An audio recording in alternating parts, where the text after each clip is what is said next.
Hi, my name's Thomas. I'm the guest blogger for ReMode, and today I'm joined by the amazingly talented Melody Ramsay.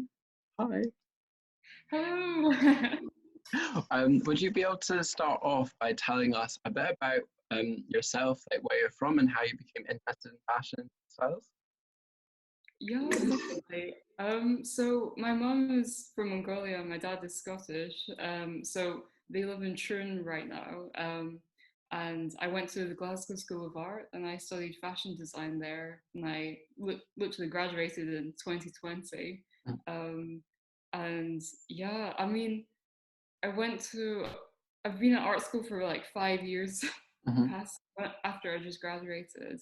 Hmm. But like originally, I didn't really know I wanted to do fashion as Hmm. such. It's strange because when I look back in all my childhood drawings and things that I've made, it's like so obvious that I was interested in fashion from a Hmm. young age, but I Hmm. didn't really think I wanted to be a fashion designer. Hmm. Um, but then, yeah, I started to realize like fashion encompasses everything I love. It's like designing for people, Hmm. and it's like it can be an event, or it can be a thing, or it can be, you know, a way of thinking. It's like Hmm. it's the whole philosophy. Hmm. Yeah. So for you, where would you start your design process? So I think it's different for every brief that I go through. Like I'm a very conceptual designer and that I think of design as like a way of learning and like hoping like I hope to solve a problem through things that I make and like think about. So yeah, every project's very different, but I like to really look at the concept of a project first because a lot of my background and work experience is Hmm. in concept design for Hmm. fashion. Hmm. So yeah, I like to look at the history and the sort of wider picture of where my design will be situated. Hmm. Could you tell people a bit about what concept design is? So it's like looking at the inspiration behind the collection, Hmm. exploring the ideas and getting, it's all about like the inspiration, but it's Hmm. like the foundation for how a design will build up from there. So it Hmm. can be, mood boards,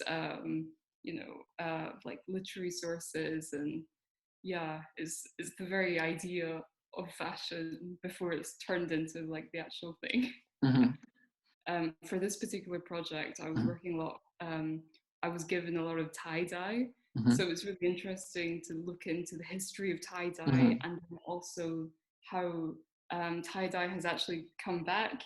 From 2019 to 2020, and now it's everywhere. It's all Hmm. over TikTok and Hmm. Instagram, and it's interesting how similar it is in the sort of like how tie dye has come back in this period Hmm. in the same way that it was so popular in the 60s and 70s Hmm. during sort of like the Nixon like peace love hippie era. Hmm. Um, but yeah, So when yeah. you first opened your upcycling package that you got from Remode, was that like the first thing that stood out to you? Could you take us like the tie dye? Like, could you take us through that initial reaction to the materials that you got? Yeah, so I got like a huge like mixed box of like loads of different types of fabric and I was so overwhelmed. I was like, this is amazing. This Hmm. is yeah, and I was kind of like, oh, all over the place at first. Um, because I was kind of drawn to the sportswear, which I've never done any sportswear before, but Hmm. Carolyn said that she had put like some wild card fabrics in there to like Hmm. sort of not throw me off, but like um Surprise you. yeah, yeah. And I thought, right, this is a challenge because Hmm. I've never done the sportswear. So I wanted to like incorporate that into something. And then there was a few pairs of jeans as well. And I put the two side by side and I was thinking, right, how can I combine these two um, in a way? And it was so challenging because working with denim and then sportswear, it was like a poly, it was like a nylon, like shorts, like Adidas running shorts, with denim jeans, and it was Yeah. just, yeah, I thought, right, I want to challenge myself. So I put the two together in a sort of reversible, um, what do you call it? Like fishing utility vest. So it's a denim slash sportswear utility vest, which is like a world away from what it used to be. Mm-hmm. Um, but then I saw there was a lot of tie dye and some really nice, like good quality, like lining fabrics. Mm-hmm. And at the time, I was going through a lot of like COVID anxiety in a way. Like a lot of things were changing Mm-hmm. in my workspace Mm-hmm. and like home life that I don't know, it just felt like weird and offbeat for me to be making something avant-garde. Mm-hmm. So with the rest of the fabrics, like all the tie-dye, I made face masks because I just felt like I want to make something that has a, that will be able to be used like immediately and will have purpose. And you know, yeah, I just felt like the right thing to do with the fabrics that I had. So I wanted to like make use of everything, which is very much my philosophy of sustainability and upcycling. It's like Mm-hmm. I think things are there to be used and hopefully to serve a purpose in the here and now. Mm-hmm.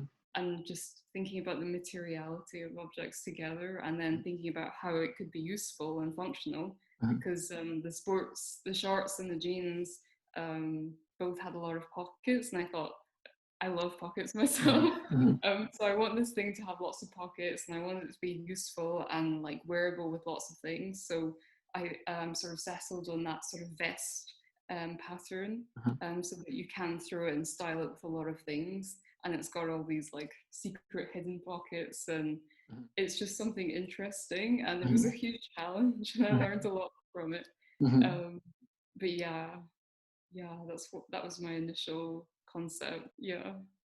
Yes, you kind of like talked a little bit about your kind of like sustainability ethos in terms of making sure things get used, um, and yeah, aren't kind of like thrown away. Could you maybe talk a little bit more about your approach to sustainability and perhaps how that comes into your design process? Yeah, I think I grew up in Mongolia where you kind of make use of everything that you have because it's a nomadic lifestyle. So everything that you have, like you usually have very few possessions, and the things that you do have at least one purpose, and it's used all the time. So I kind of grew up making sure that I like made ends meet and that everything was used to the last drop and like containers could be reused as like containers for something else or like we used to make taps out of water bottles and um, so I kind of grew up with that sort of mindset of like everything that you have has to move with you and be you have to be able to take it with you. But then growing in and going into fashion, it was just like a whole nother world where Mm-hmm. it's I kind of had a lot of existential crises Yeah. throughout my studies Mm-hmm. because you just see so much waste in the Mm-hmm. industry and like in general like and I actually in my final year all of my fabrics were like second hand sourced or I partnered with a leather company and I used all of their offcuts to make my like leather chaps and anything I needed. Um, but I didn't even make 12s as such. Like, Right. Okay. Yeah. you know, I never, even throughout my whole studies, I didn't actually understand the concept of making a toile, as Mm-hmm. in like at first a prototype. Like this is just because in my head I'm like I thought everything that you make should go on to like live. Yeah. So a toile for me was something that just sits and sometimes is even just like thrown away. Mm-hmm. So I wanted, yeah, even my work in progress and things that I made like as tests were then given as presents, or like you know, it went on and had a further journey. It didn't stop there. Mm-hmm. But yeah, I think that's a lot of. I I was worried because I like never understood like the formal design process in fashion, Mm-hmm. but I think I'm glad that I did the things the way I did, because it's like true to myself. And that, Yeah. yeah, yeah. And then I think it allows for innovation. If you're constrained and you have like rules that you set yourself, then you can be more. I find a lot of creativity in having like rules and constraints. So this project was amazing in Mm-hmm. that I only had this amount of fabric and I had to Mm-hmm. make something from it. Mm-hmm. So yeah. Yeah, so you kind of you touched on briefly how lockdown kind of affected some of the decisions you were making. I was wondering if you could talk a little bit about how the pandemic has perhaps changed your approach to designing or has changed your idea of fashion. Like the first lockdown happened right at the beginning of when I was supposed to start making my final year collection. So everything just stopped, and it was just, I don't know, it was really surreal for a long time. But I was at that point, I'd already had my existential crisis in fashion, so I knew kind of like what I wanted to achieve, Mm-hmm. um, and I wouldn't say it's changed my view. Like COVID and the whole pandemic hasn't changed my views of Mm-hmm. fashion. Mm-hmm. If anything, it's just further like like Yeah. solidified what I already kind of Yeah. my moral guides Mm-hmm. in sustainability. Mm-hmm. Um, but yeah, so I think I have a positive view of the future, and I think it really rests in like the next generation. And Mm-hmm. I work with a lot of young people and like do workshops with young people, and I every time I speak to a young person about fashion and Mm-hmm. sustainability, I feel really like uplifted, because I Yeah. think the next generation Mm-hmm. really like know.